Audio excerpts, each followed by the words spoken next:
দাদু এসেছিল বেড়াতে, সেই জন্য মা করেছিল বাড়িতে বিরিয়ানি। আমরা যেহেতু মাঝে মাঝেই বিরিয়ানি করে খাই, আমি ফোনে ছাড়ি ভিডিও করে, সেটা দাদু দেখেন। দাদু বলেছিল আমি যখন যাব আমাকে বানিয়ে খাওয়াবি। সেই জন্য কিন্তু মা সেই মতো করেছিল বিরিয়ানি, আর বিরিয়ানির দম দেওয়াটাও কমপ্লিট হয়ে গেছে। আমরা দেখেই বুঝতে পারছো বিরিয়ানিটা কতটা সুন্দর দম হয়েছে। এখন কিন্তু দাদুকে খেতেও দিয়ে দিয়েছি। দাদু কিন্তু খেয়ে বলেছে খুবই সুন্দর হয়েছে। সেই রিভিউ ভিডিওটাও তো অলরেডি আমার চ্যানেলে আপলোড করা আছে, তোমরা চাইলে ওখান থেকে দেখে আসতে পারো। তার আগে বলো, তোমরা বিরিয়ানি খেতে কে কে ভালোবাসো? আমার তো বিরিয়ানি খেতে ভীষণ ভালো লাগে। আমার খুবই পছন্দের একটা খাবার বিরিয়ানি। আমার বিরিয়ানি যদি কেউ সারাদিন দেয় আমি সারাদিন খেয়ে যাবো। ওটা হলো দাদু আর এটা হলো দিদা। এই দেখো, দিদাও কিন্তু এখন খেতে বসে গেছে।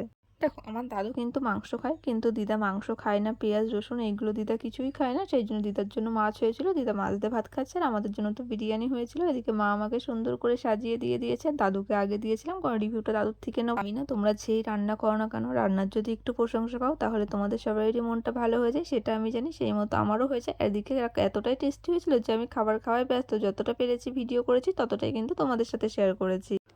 আচ্ছা, তোমাদের বাড়ির বিরিয়ানি খেতে বেশি ভালো লাগে না দোকানের? আমার তো দোকানেরটা খেতে একদমই ভালো লাগে না। আমার তো বাইরেরটা খেতেই বেশি ভালো লাগে। ওদিকে মা জিজ্ঞেস করছিল আর কি কি দেবো, আর আমার যেইগুলো লাগছিল আমি মাকে বলছিলাম। মা এসে দিয়েছে। যে কি এত যে বক বক করছিলাম খেতে বসে, কিছুই বুঝতে পারছি না। যদিও আমার ভিডিওটা অনেক দিনেরই, আজকে আমি ভয়েস দিচ্ছি সেই জন্য সেভাবে কিছু বুঝতেও পারছি না, বলতে পারছি। তাহলে চলো আমি ততক্ষণে খাবার খাই, তোমরা ততক্ষণে পেস্ট্রি ফলো করো। Bye, love you all.